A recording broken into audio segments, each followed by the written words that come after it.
It's not the government, the church, or even our schools. The home is the actual foundation of all societies, and it is steadily deteriorating. Do you realize how valuable your home is? Are you willing to do the homework required to be an influencer? A home influencer. Welcome to Homework with Kim. I'm Kimona Farkison, and together we take a candid look at our homes and the work we need to do within its four walls and in our families in order to fulfill our God-given assignments. Just look around, you see it. We have some homework to do, so let's get started.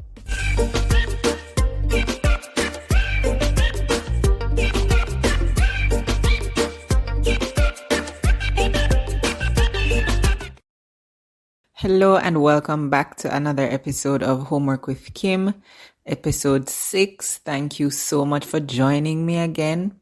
I'm your host, Kim, and here we take a candid look at our homes and the work we need to do within its four walls to ensure that at the end of a long, hard day, when our heads hit the pillow, we can truly declare home, sweet home.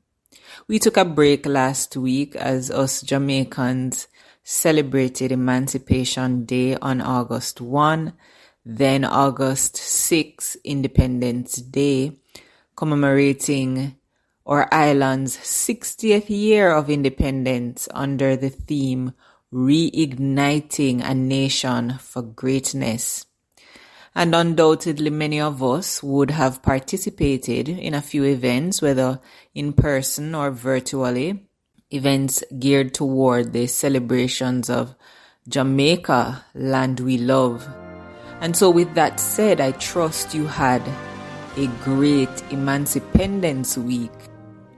And speaking of independence, today I want us to talk a bit about the reality of what Jamaica 60 is and what reigniting this nation for greatness entails. Many of the activities of Emancipendence or independence celebrations included lighting. I know the National Stadium and the arena were illuminated for that whole week, as I recall having driven by them a few times. It was a grand display, and though I didn't see it firsthand, I learned that there were a lot of fireworks, and there was even a time when the Niagara Falls was illuminated in Jamaican colors. Certainly a time when Jamaicans could feel proud both here and in the diaspora, and we are grateful to God for taking us to this point 60 years later. Paraphrasing from an article I read on Jamaicans.com, a government official urged Jamaicans to commit to celebrating the country's independence anniversary with and I quote, a fire burning in our hearts, and to building Jamaica's reputation as a location of choice for living, working, and raising families. She also noted that when the black, green, and gold flag was raised on August 6, 1962, Jamaicans worldwide were fired up as the country moved toward greatness. She says she wants to see a fire like this reignited for Jamaica 60. You would agree that those are absolutely wonderful sentiments.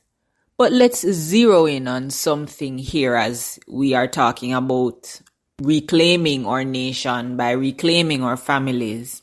The Jamaica 60 theme, I think, is very appropriate because it confirms that with all the beautiful lights that illuminated the National Stadium, Arena, Jamaica House, and even the Niagara Falls in Canada, in reality, Jamaica is in darkness. You heard me. In my opinion, we are experiencing the equivalent of an almost all-island blackout And it's not the kind that JPSCO can send out a team to resolve. And I don't want to sound like a Debbie Downer. I don't want to sound like a pessimist, a kill vibe, you name it. I am not trying to throw cold water on Jamaica 60.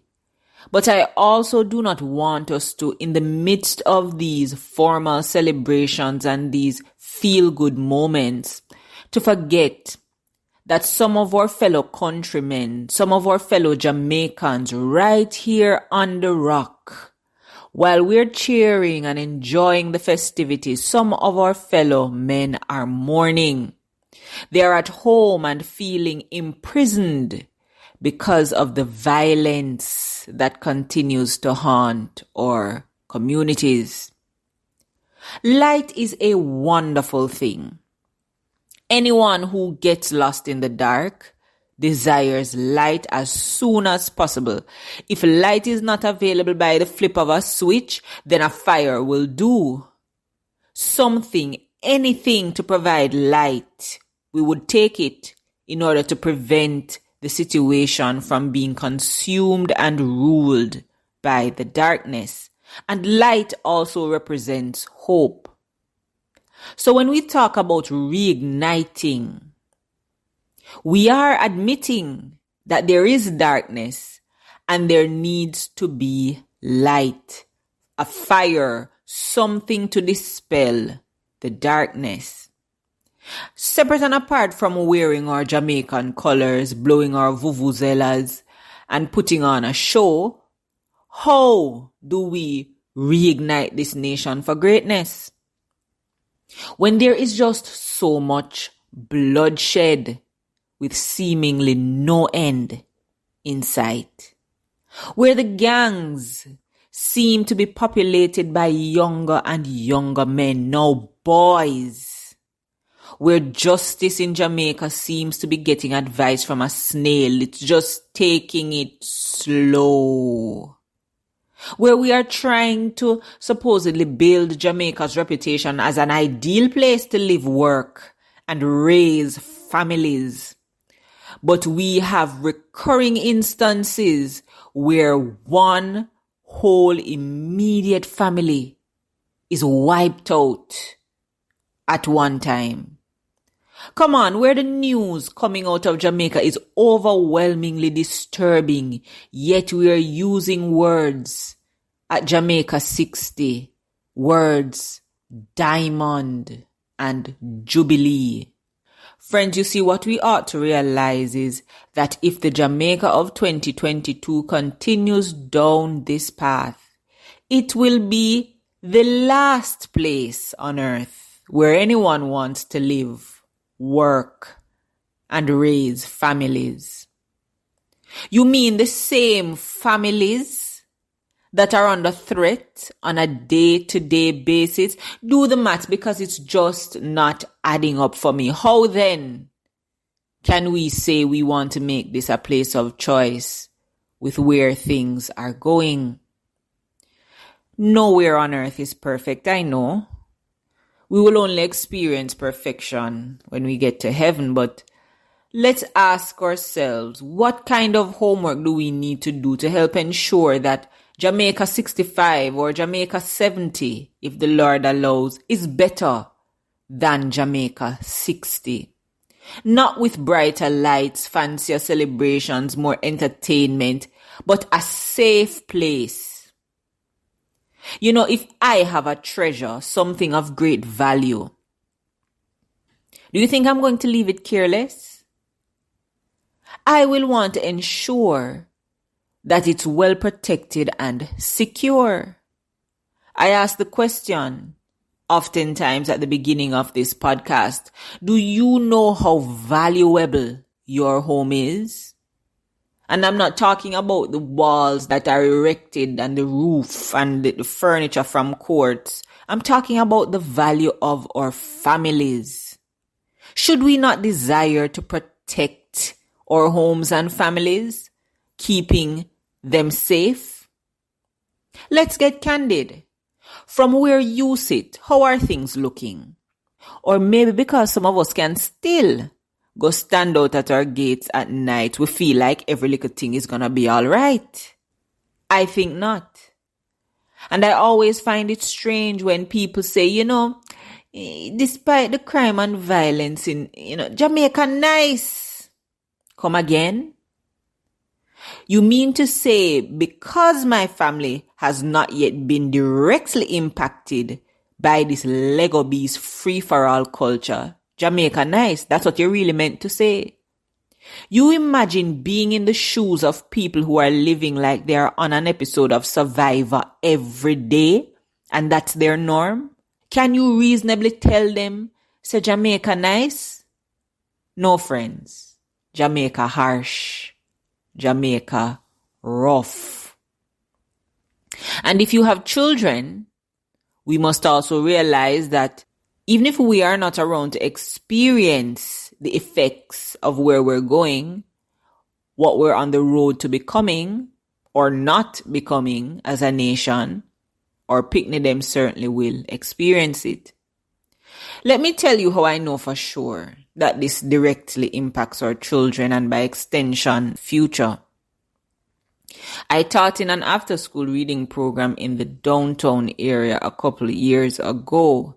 And I remember how many of my students would come on a stop-and-go schedule, meaning 1 week you'll see them, next week you wouldn't. One day you see them, you tell them, okay, bring this tomorrow, the next day you wouldn't see them. When they'd come and I'd be ready to scold them about why they missed and, you cannot afford to miss. This is your future. This is your education. You cannot afford to miss this class. You need to learn how to read. And I would start going on and on, standing on my soapbox. I'd be greeted with similar sentiments. Miss, me know, but me couldn't come out because war in the lane. Or, Miss, my mother say, me can't go school because a beer gunshot. Some of them, when they did show up, would have to be given permission to leave early to get home before the sun began to set. I saw real fear in these children's eyes. Fear for their lives and their safety. Now, does that sound like Jubilee to you? Children who are supposed to be learning cannot focus long enough because their homes and communities have become war zones, and they understand all too well that they can easily become a casualty. A nation on its way to greatness. So again, what kind of homework do we need to do? Well, in my humble opinion, I know we would love to lay blame solely at the feet of our governing bodies, at the feet of the police, at the feet of the Jamaica Defense Force. And I will get to that aspect of it momentarily. But let me tell you that for many Jamaican children, a father is simply a nice little concept that they read about in stories, in fairy tales. Jamaica is not only a nation of great sprinters, a nation of wood and sometimes water, but Jamaica is a nation of fatherless children.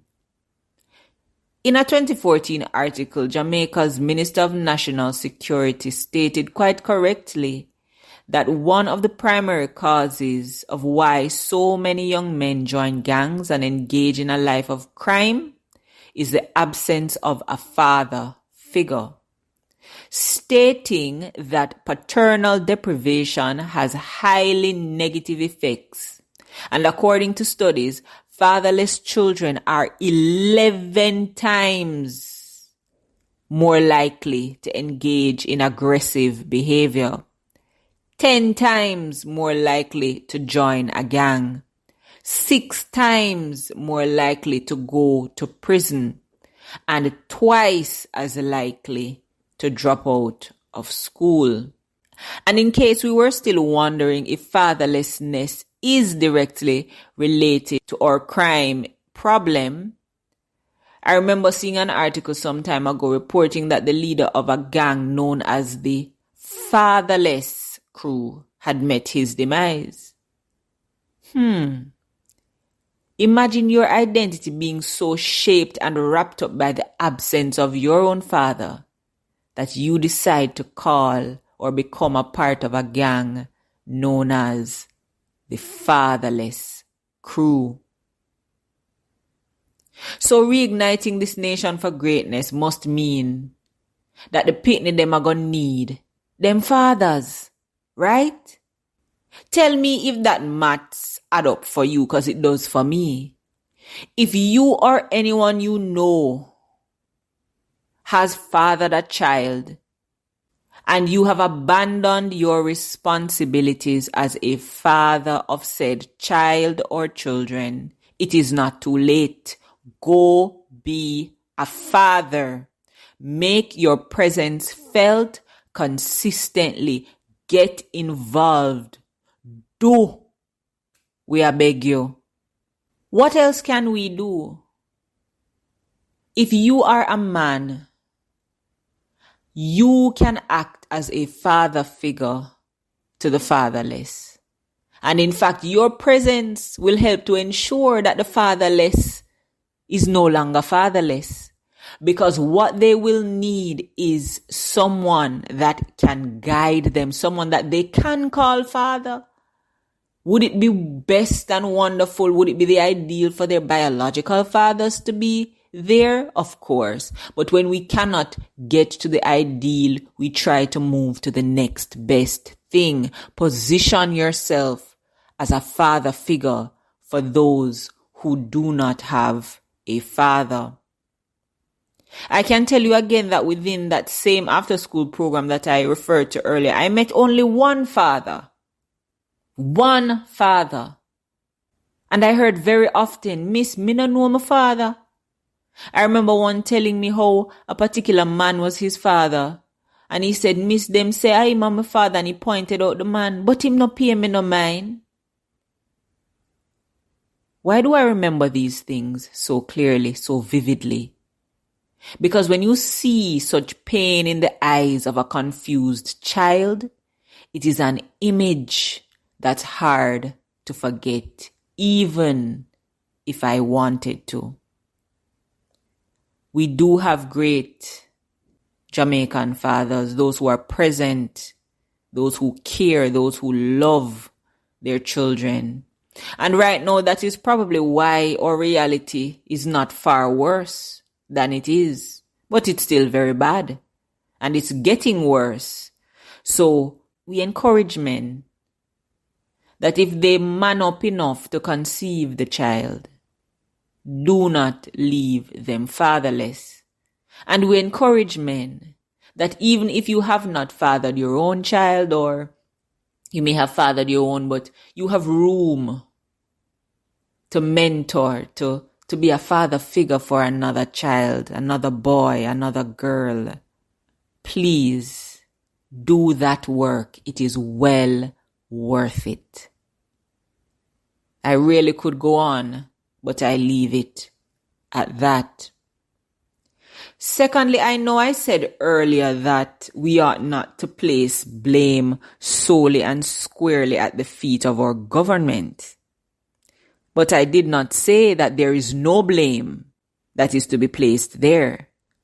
How come Jamaica not safe for my picnic, but it has become a safe haven for criminals? Vision 2030 for Jamaica states, Jamaica, the place of choice to live, work, raise families, and do business. I tried to say it like how they spin it in the commercials to motivate us. That's our national vision. Sounds good, right? But we are aware that no matter how appealing it may sound or how hard we might try, our current reality would better be represented by modifying that. So it would read something like, Jamaica, the place of choice for criminals to live, thief, destroy families, and extort business. How dare me say that? That sounds horrible. Certainly, that's not something we could place on a billboard out by the roundabout at the Norman Manley International Airport so it would greet our tourists as they come in. But why sugarcoat it? Who does that help? It certainly doesn't help our homes. It doesn't help our families. It certainly does not help our nation. We need to remedy this condition of darkness because no amount of warmth from the beautiful Jamaican sunshine can disguise it. And we need to demand more from our government, more from our lawmakers. Ecclesiastes 8:11 says, and that is from the Bible, when a crime is not punished quickly, people feel it is safe to do wrong. Now, is there a better description for what is happening in Jamaica than what that verse states? Murders, reprisals, broad daylight, in a church, anywhere they feel like. The criminals have been given a very strong impression that it is safe for them to do wrong. So for them, it seems to be just a matter of eeny, meeny, miny, mo. Where can I go today? What kind of trouble can I get up to today? Which life can I play with today? Eeny, meeny, miny, mo. Now, this isn't simply an opinion. In this case, scripture plainly says it. That it is because governing authorities do not exercise the powers of their office. They tend to encourage the growth, both in its intensity and in its number, of the grave injustices that are being committed by these wrongdoers.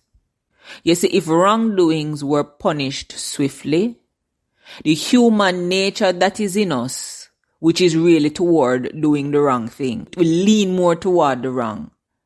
So we need help to stay on the right track. So if evildoers were swiftly punished, human nature could be deterred to some degree. However, the truth is that because justice is often so painfully slow, people seem to and actually get away with almost anything, even murder. Because we're always going to follow as humans the path where we have least resistance. So you're not going to go in a direction and continue in a direction where you know you're going to find resistance. These criminals have no resistance that they're going against. They're just free. They're just free to do what they want.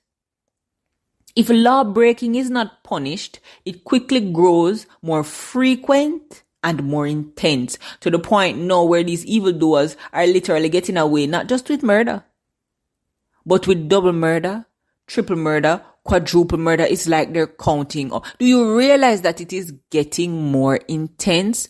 Ecclesiastes 8:11 tells us why.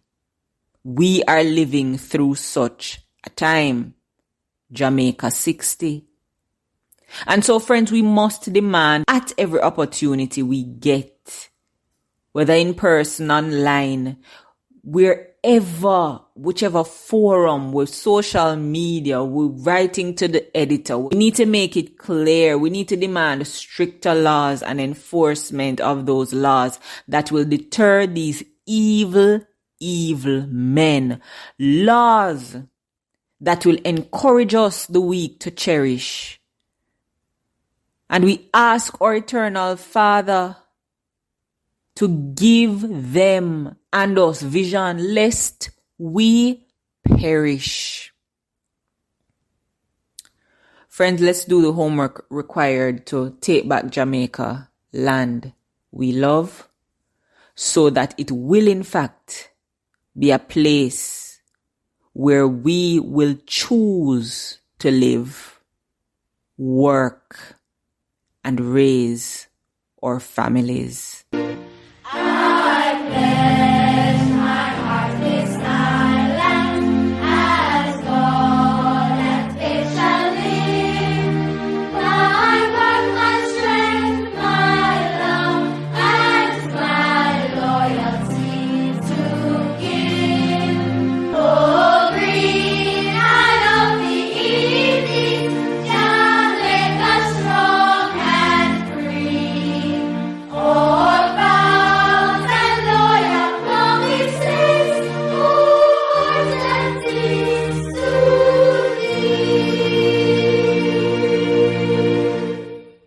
To those of you who continue to come back week after week, thank you so much. Thank you so much for your support. I do not take for granted this great privilege you have given me to borrow your ears for just a few moments. I am truly grateful. And I want you to, if you find any value from our discussion here, please feel free to share this or any and every episode of this podcast. That too would mean a great deal to me, because I know there are still those of us intent on doing the homework required so that we picnic them can have even a semblance of a brighter future, and so that we can really, in truth, reignite this nation for greatness.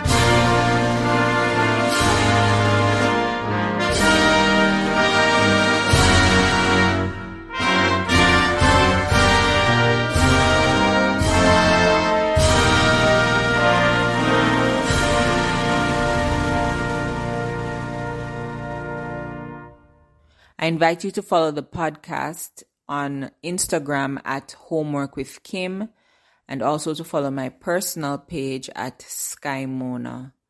Thank you so much. So until we meet again, have a great week, and don't forget to look around. We have some homework to do, so let's get started.